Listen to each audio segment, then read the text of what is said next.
ఈ వాక్యాన్ని వీక్షిస్తున్న సహోదరి సహోదరులందరికీ క్రీస్తు పేరట వందనములు. ఈరోజు వాక్యం ద్వారా దేవుడు మనతో చెబుతున్న మాట, నేను మొరపెట్టుట చేత అలసి ఉన్నాను, నా గొంతుక ఎండిపోయెను. కీర్తన గ్రంథము 69వ అధ్యాయము 3వ వచనము. మనం ప్రార్థిస్తుంటాం కదా, ఎంతసేపు చేస్తుంటాం? సాధారణంగా చాలామంది 5 నిమిషాల మించి ప్రార్థన చేయరు.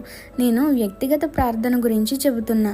జనులను మెప్పించడానికి కొందరు గంటలు గంటలు ప్రార్థిస్తారు, అది వేరే విషయం. కానీ వారి యొక్క వ్యక్తిగత ప్రార్థన జీవితం చూస్తే కనీసం 5 నిమిషాలైనా చేస్తారో లేదో ఆ దేవునికే తెలియాలి. ఇక్కడ దావీదు యొక్క పరిస్థితి చూడండి.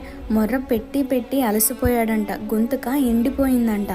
గొంతుక ఎప్పుడు ఎండిపోతుంది? 1, ఎండలో బాగా తిరిగితే, 2, గ్యాప్ లేకుండా మాట్లాడుతూ ఉంటే గొంతు ఎండిపోయే అవకాశం ఉంది.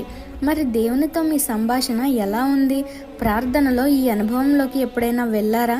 అవసరం ఉన్నప్పుడే కాదు, నీకు ఏ అవసరం లేకపోయినా సరే దేవునితో నువ్వు గడపాలి. ఆయనతో ఎక్కువసేపు మాట్లాడడానికి ఇక నుండైనా ప్రయత్నిద్దాం.